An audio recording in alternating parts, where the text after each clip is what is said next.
अस्सलाम वालेकुम जी। Paper number 169 है और इससे पहले वाले पेपर अपलोड कर चुके हैं। 2025 के भी 5 से 6 पेपर हम लोग अपलोड कर चुके हैं।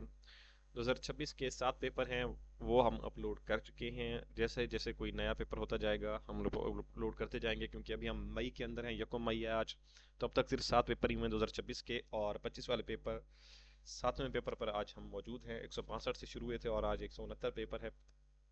इम्तियाज शायद के अंदर paper number 169 junior traffic warden का है, अगर आप लोग आईबीएस की बुक से पढ़ रहे हैं तो। और शुरू करते हैं। जनरल नॉलेज का जो पहला क्वेश्चन उसने हमें दिया है वो है कि what is the United Nations day observed. हर साल 24 अक्टूबर को यूनाइटेड नेशंस का डे मनाया जाता है। 24 अक्टूबर 1945 को यूनाइटेड नेशंस जो है वो का इदारा वजूद में आया था। इसका नाम फ्रैंकलिन बी रोजवेल्ट ने रखा था, जो कि अमेरिका के लॉन्गेस्ट सर्विंग प्रेसिडेंट थे। और इसका जो हेडक्वार्टर है वो न्यूयॉर्क के अंदर है, और 6 ऑफिशियल लैंग्वेजेस हैं इसकी। तो जितने रिलेटेड एमसीक्यूज बन सकते थे मैंने आपको बता दिए। आगे बढ़ते हैं। The headquarters of the international energy agency is in 1970 sorry the headquarter international energy agency जो है उसका जो हेडक्वार्टर है वो पेरिस के अंदर है, और 1974 के अंदर ये बनी थी। MI5 is the secret agency of which country. तो यूके की जो है सीक्रेट एजेंसी का नाम है MI5। How many European countries are members of the United Nations? ये कितनी यूरोपियन कंट्रीज जो हैं वो यूनाइटेड नेशंस की मेंबर्स हैं? तो टोटल 44 मेंबर्स हैं जी। यू टोटल 193 मेंबर्स में से जो 44 कंट्रीज हैं वो यूरोपियन हैं। When Taiwan separate from China, China से ताइवान जो है 1949 में अलहदा हो गया था। 5 जून को वर्ल्ड इन्वायरमेंट डे मनाया जाता है हर साल। 22 अप्रैल को अर्थ डे मनाया जाता है। वर्ल्ड वाटर डे 22 मार्च को होता है, और 22 मई को इंटरनेशनल बायोडाइवर्सिटी डे होता है। तो 22 आ गई हमारे पास। अप्रैल में हमारे पास अर्थ डे आएगा, अप्रैल में आर आता है और अर्थ में भी आर आता है। तो यहाँ से आप लोग थोड़ा सा अगर कोई तुक्का बनता है तो बना लीजिए। और water day, world water day जो है वो 22 मार्च को होता है। अब यहाँ पे हमारे पास नहीं बन रहा तुक्का। इंटरनेशनल बायोडाइवर्सिटी डे में भी कोई तुक्का नहीं बन रहा, तो इंटरनेशनल बायोडाइवर्सिटी डे 22 मई को है। वर्ल्ड इन्वायरमेंट डे माहौल का दिन 5 जून को है, और पानी का दिन 22 मार्च को है, और ज़मीन का दिन जो है वो 22 अप्रैल को है। आगे बढ़ते हैं। Commonwealth founded in 1931। कॉमनवेल्थ 1931 में फाउंड हुआ। इसके फाउंडर मेंबर्स में से जो हैं वो हैं ऑस्ट्रेलिया, कनाडा एंड न्यूजीलैंड जो हैं वो इसके फाउंडर मेंबर्स में से हैं। एसोसिएट इन्फॉर्मेशन में लिखा है कि 7 फाउंडिंग मेंबर्स थे इसके। ये इंपॉर्टेंट इन्फॉर्मेशन है। How many founding members of the Commonwealth पूछा जा सकता है पेपर के अंदर। तो टोटल कितने थे जी? 7 थे। और आगे बढ़ते हैं। Where is the headquarters of the international electrotechnical commission located. तो इलेक्ट्रोटेक्निकल कमीशन जो है वो जनेवा के अंदर है। Tiananmen square in which country. China के अंदर है जी तियानमेन स्क्वायर। और पाकिस्तान स्टडीज का क्वेश्चन है, who is the founder of Indian national army. Mohan Singh जो हैं वो क्या थे? फाउंडर थे जी इंडियन नेशनल आर्मी के। वैसे सुभाष चंद्र बोस का भी नाम आता है कहीं पे। इम्तियाज शाह ने जो पुरानी बुक्स हैं वहां पे सुभाष चंद्र बोस भी लगाया हुआ है। The Indian national Army also known as Azad Hind Fauj was founded by Mohan Singh. Mohan Singh in 1945 1942 के अंदर मोहन सिंह ने फाउंड की थी। He was during he was a British Indian army officer. ये एक ब्रिटिश इंडियन आर्मी ऑफिसर थे, कैप्चर्ड बाय द जापानीज, जिन्होंने जापानीज ने जो है कैप्चर कर लिया था वर्ल्ड वार 2 के दौरान। एंड विद देयर सपोर्ट, और उनकी सपोर्ट के साथ, form the INA Indian national army to fight for India's independence from British rule. जिन्हें जापानीज ने इन्हें क्या कर लिया था जी? कैप्चर कर लिया था। फिर इन्होंने क्या किया कि INA बनाई, यानी इंडियन नेशनल आर्मी बनाई, ताकि इंडिया के इंडिपेंडेंस के लिए ब्रिटिश रूल से लड़ा जा सके। अच्छा, however the Indian national Army is most famously associated with Subhash Chandra Bose. लेकिन जो इंडियन नेशनल आर्मी है ताहम वो सुभाष चंद्र बोस के साथ भी हाईली एसोसिएटेड है, मशहूर है। Who took over its leadership in 1943। Subhash Chandra Bose ने इसकी लीडरशिप ली थी 1943 के अंदर, लेकिन उससे पहले जो है किसने बुनियाद रखी थी? मोहन सिंह ने 1942 में। तो हमारा यहाँ पे क्लियर हो गया, इससे आगे हमें पढ़ने की जरूरत नहीं है। तो मोहन सिंह जो थे फाउंडर थे और सुभाष चंद्र बोस इसके प्रोमिनेंट लीडर थे जी। What is the name of the CPEC railway line near Havelian? तो मेन लाइन ML1 इसे कहा जाता है जी। हवेलिया के नजदीक जो सी पैक रेलवे लाइन है इसके मेन लाइन ML1 कहा जाता है। आगे बढ़ते हैं। Who was the founder of the newspaper Al Hilal? Abdul Kalam Azad जो थे वो अल हिलाल न्यूज़पेपर के फाउंडर थे। इन द 1940 लाहौर रेजोल्यूशन, 1940 के अंदर लाहौर रेजोल्यूशन में how many states were demanding for Muslims? अच्छा, मुसलमानों के लिए 2 स्टेट्स मांगी गई थी जी 1940 के अंदर। क्योंकि यहाँ पे आप अगर आप देखें तो 1940 के अंदर जो लाहौर रेजोल्यूशन पेश की गई थी जिसे पाकिस्तान रेजोल्यूशन कहा जाता है, बाद में नाम दिया गया था पाकिस्तान रेजोल्यूशन का। तो लाहौर रेजोल्यूशन में सेपरेट स्टेट्स कहा गया था, स्टेट नहीं कहा गया, सेपरेट स्टेट्स का वर्ड यूज किया गया था। तो उसमें फिर हमारे पास उससे ख्याल किया जाता है कि 2 states. Who was the founder of the Unionist party? Sir Fazal Hasan जो थे वो यूनियनिस्ट पार्टी के जो थे फाउंडर थे। और विच place did Quaid-e Azam frequently visit during the national movement? Islamia college Peshawar का वो अक्सर विजिट करते थे कायदे आजम। और when did former prime minister Zafarullah Khan Jamali pass away? Zafarullah Khan Jamali जो हैं वो हॉकी फेडरेशन के सदर भी रहे हैं और प्राइम मिनिस्टर भी रहे हैं सबका। तो 2 दिसंबर 2020 को उनकी वफात हुई। In which year Gilgit Baltistan was given a status of province? GB को कब प्रोविंस का स्टेटस दिया गया? तो 2009 में जो है इसको सूबों का मुताबिक जो है दर्जा दिया गया। Who was the founder of the Tughlaq dynasty? Ghiyasuddin Tughlaq.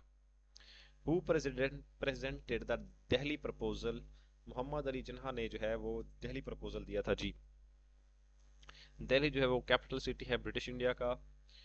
From Delhi capital to Delhi सल्तनत। अच्छा जी, गयासुद्दीन तुगलक जो हैं वो कहाँ थे? फाउंडर थे तुगलक डायनेस्टी के। तुगलक डायनेस्टी किसके आती है? दिल्ली सल्तनत के अंदर आती है। और नीचे उसने पूछ लिया दिल्ली प्रपोजल का, तो दिल्ली प्रपोजल जो है वो न्यू अब जो दिल्ली है वो क्या है? कैपिटल है इंडिया का। What are the main tribes in north Waziristan? North Waziristan के अंदर जो है शुमाली वजीरिस्तान के अंदर हमारे पास कौन कौन से जो है वो ट्राइब्स हैं? Wazir and Dawar. Sir Aga Khan 3 is buried in which city? आसमान के अंदर जो है सर आगा खान दफन है इजिप्ट के अंदर, मिस्र में। What was the name of the operation launched after the Malakand incident? Operation राह रास्त लॉन्च किया गया था मालाकंड हादसे के बाद 1897 में। हु फाउंडेड दीवान who founded Dawn newspaper? Mohammad Ali Jinnah sahab ने जो है डॉन न्यूज़पेपर जारी किया था 1941 में ऑल इंडिया मुस्लिम लीग की तरफ से। The majority of Pakistan population is associated with which sector? Pakistan की जो मेजर जो है पॉपुलेशन है वो किस सेक्टर से जो है किस शोबे से वाबस्ता है? एग्रीकल्चर से वाबस्ता है जी। 35 to 37% जो है वो टोटल लेबर का जो है परसेंट शेयर है एग्रीकल्चर के अंदर है। यानी 35 से 37% लोग जो हैं वो एग्रीकल्चर से मुंसलिक हैं पाकिस्तान के अंदर। In which year was the world मुंसलिक का मतलब ये है कि वो एज अ प्रोफेशन एग्रीकल्चर को उन्होंने चूज किया, मतलब वो एज अ प्रोफेशन के तौर पर कर रहे हैं। In which year was the world states change to state in the Lahore resolution by amendment? 1946 के अंदर। बिल्कुल जैसा मैंने आपको कहा था कि लाहौर रेजोल्यूशन के अंदर जो लाहौर रेजोल्यूशन आई थी उसमें वर्ड स्टेट्स का जिक्र था, स्टेट नहीं था। तो इसको बाद में चेंज करके अमेंडमेंट के थ्रू स्टेट किया गया 1946 के अंदर। Which organization sent a special envoy to Kashmir in 2019? 2019 के अंदर कश्मीर के अंदर एक स्पेशल इनवॉय भेजा गया ऑर्गेनाइजेशन ऑफ इस्लामिक कॉपरेशन का, OIC का, जो कि 1969 में बनी और 1974 में इसका दूसरा सेशन हुआ लाहौर के अंदर। इन 1895 और 56 इस्लामी मुल्क इसके मेंबर हैं। In 1895 Mehtar the siege of Chitral fort took place and lasted a month, after which Chitral remained an independent state under British rule. Finally, in 1969, it was merged into Pakistan. Chitral जो था इसकी जो है इसको महसूर कर लिया गया था चारों तरफ से और ब्रिटिश ने इसकी सीज कर ली थी। और सीज का जो मुझे सिन्नम इस वक्त एग्जैक्टली याद नहीं आ रहा, तो मतलब चारों तरफ से इसको घेर लिया था और 1 महीने तक इसको घेरे रखे थे, लेकिन फिर बाद में ये इंडिपेंडेंट ही रहा था, इस पर कब्जा नहीं कर सके थे। 1969 में ये पाकिस्तान में मर्ज हो गया। तो चित्राल फोर्ट जो है पाकिस्तान में 1969 में शामिल हुआ, याद रखिएगा। When which was Pakistan first investment plan? 1955 से 1966 में पाकिस्तान का पहला 5 साला मंसूबा आया। Who took the Kashmir issue to the United Nations? Jawaharlal Nehru 1 जनवरी 1948 को लेकर गए थे कश्मीर का मुद्दा यूएनओ के अंदर। Pakistan and China have decided to develop which city as a major industrial hub under the China-Pakistan Economic Corridor? तो पाकिस्तान और चाइना ने फैसला किया है कि वो फैसलाबाद को मेजर इंडस्ट्रियल हब के तौर पर मुतारिफ करवाएंगे या इसको मेजर इंडस्ट्रियल हब बनाएंगे। किसको? फैसलाबाद को। क्वेश्चन नंबर 31 के बाद हमारा 32 का करंट अफेयर्स का क्वेश्चन है, which country president has signed a bill that has granted lifetime immunity to former presidents? Russia ने एक बिल पास किया जिसके मुताबिक जो साबिक सदूर हैं उनको granted life immunity to former, जो साबिक सदूर हैं उनको लाइफ टाइम इम्यूनिटी मिल गई कि वो ना उन पर कोई मुकदमा होगा, ना उन पर कोई केस चलेगा, ना उनको कोई सजा होगी। K2 stands for Karakram 2. In which city is Greenwich located? London, UK। Greenwich time जो है वो लंदन के, ग्रीनविच जो सिटी है वो लंदन के अंदर लोकेटेड है और यहाँ से फिर वो जो है वो टाइम वाला सिस्टम शुरू होता है।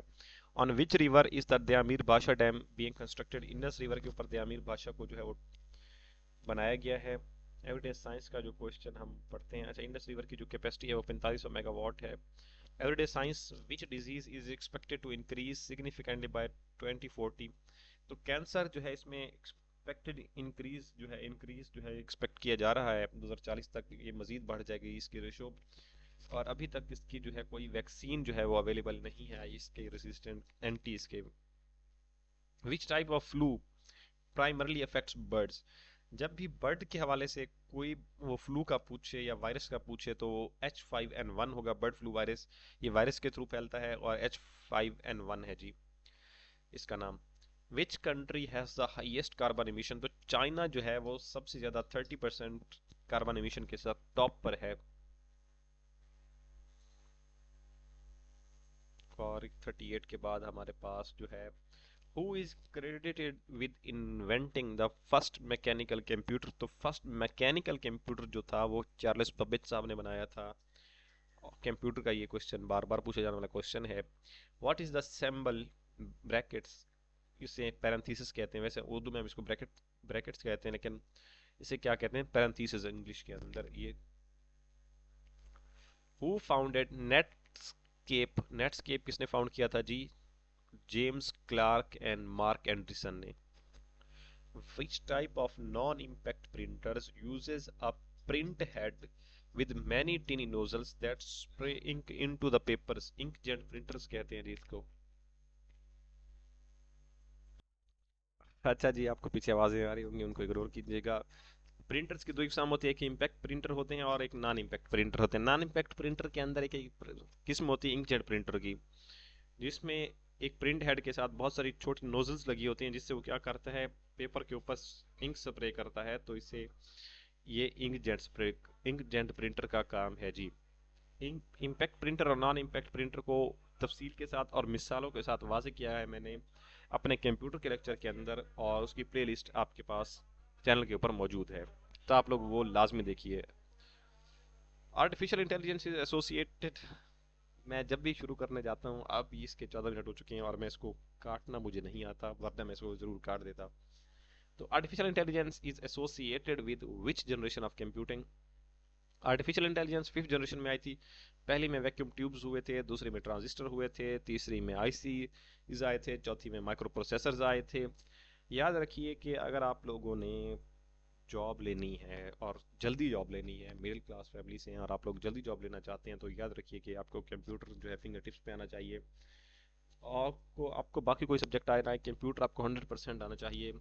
और जूनियर क्लर्क वगैरह की पोस्ट या जूनियर कंप्यूटर ऑपरेटर क्लर्क वगैरह की पोस्ट के लिए आप लोग अहल हो जाएंगे और आप लोगों के लिए इजीली अवेलेबल हो जाएगी, उससे आपका रोज़गार चल पड़ेगा। लेकिन जब आपकी जॉब हो जाएगी तब आप लोग पढ़ना फिर आप लोगों का कम हो जाएगा, फिर आपको मज़ीद 2 साल लग जाएंगे। तो या तो पहले से क्लियर कर लीजिए कि एम आपका क्या है, या तो डायरेक्ट 16 ग्रेड की लेनी है तो उसके लिए 4 साल 3 साल भूल जाइए फिर जॉब वगैरह को, पैसों वगैरह को। लेकिन अगर आप लोगों ने जल्दी जॉब लेनी है तो फिर ये जहन में रखिए कि फिर आपके 3 से 4 साल जॉब के बाद मस्ट हैं, 2 साल तो मस्ट हैं आपकी इस जॉब, अगली जॉब के लिए। तो आगे बढ़ते हैं। The spacing at the start of a paragraph is called indentation कहते हैं इसको जी। जो पैराग्राफ के स्टार्ट के अंदर जो स्पेसिंग होती है उसे इंडेंटेशन कहते हैं। What is the space between the binding site and the paragraph is called. जब हम कोई भी चीज़ जिल्द करवाने जाते हैं रजिस्टर को या किसी भी बुक को, तो बाइंडिंग साइट वो होती है जहाँ पे वो बाइंड करता है, उसको ज्वाइन करता है, तो इसे गटर मार्जिन कहते हैं। उससे और जहाँ से पैराग्राफ शुरू हो रहा है उस स्पेस को गटर मार्जिन कहते हैं। Who were the founder of any एक, यानी कि अगर हमने कोई बुक जिल्द कराई है तो हम उसको इस तरह से करते हैं कि उसके लफ्ज जो हैं वो क्या कहें, ना मिटें।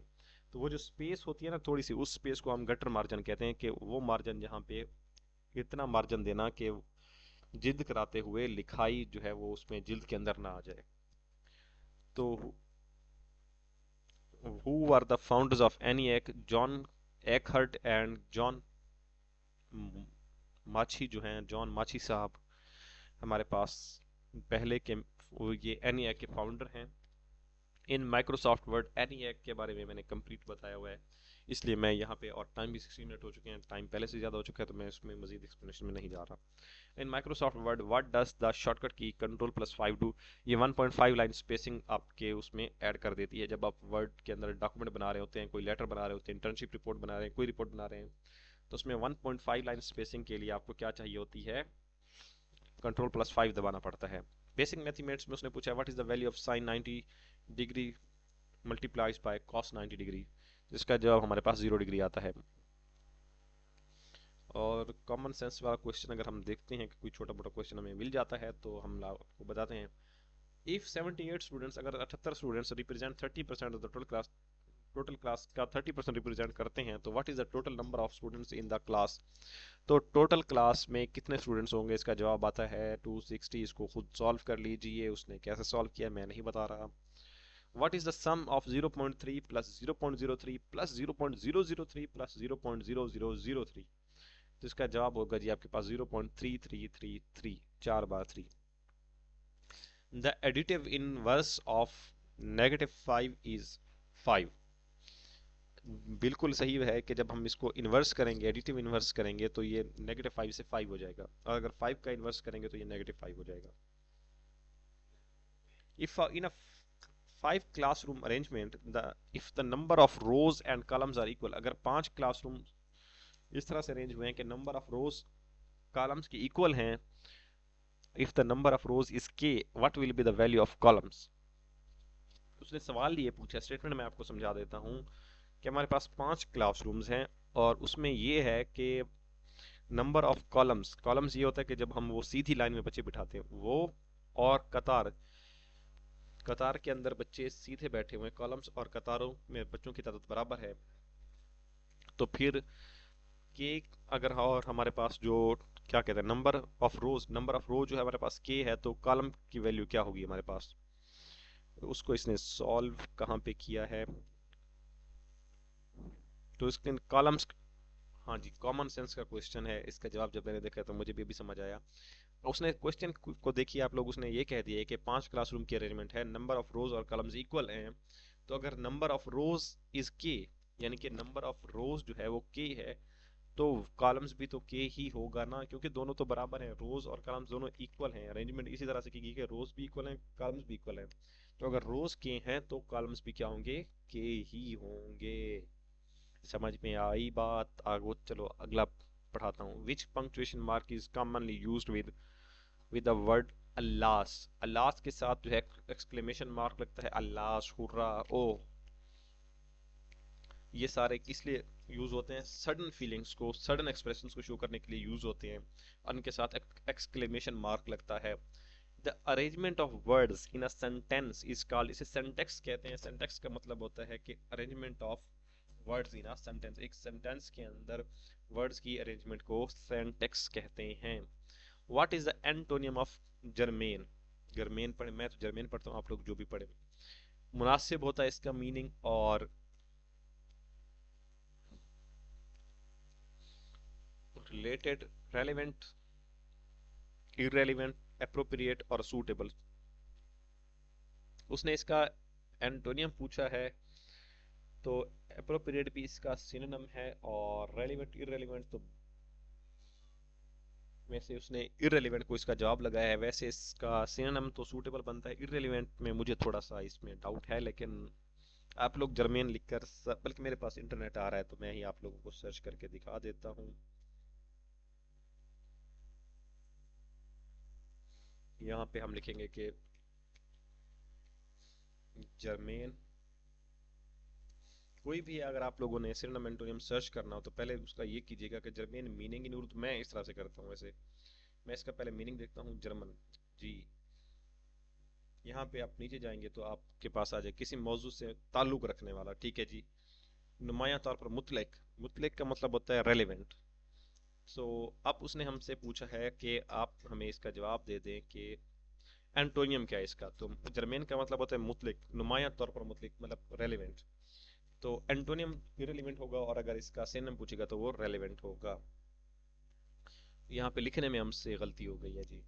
Who said child is the father of man. तो विलियम्स वर्ड वर्थ ने कहा था कि चाइल्ड जो है, अब बच्चे जो हैं वो क्या हैं, इंसान के बाप हैं।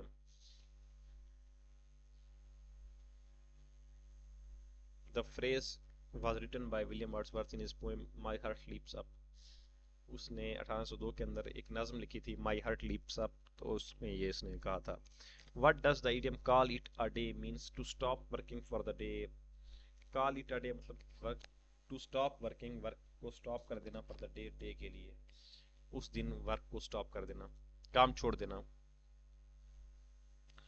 वर्क स्टॉप कर देना। Aslam, choose the correct option to complete the sentence। Aslam asked for police protection। Aslam ने पुलिस प्रोटेक्शन मांगा। asked for होता है मांगना।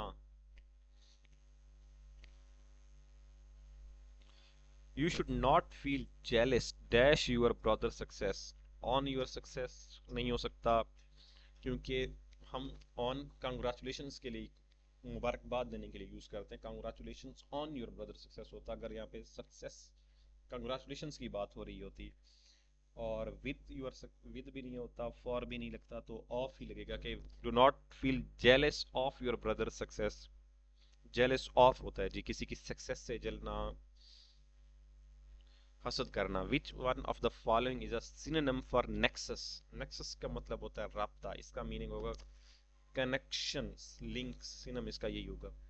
वर्क अगेंस्ट द क्लॉक मतलब होता है कि वो घड़ी से भी ज्यादा तेज काम कर रहा है। वर्क इन ग्रेट हरी, बहुत जल्दी में वो काम कर रहा है।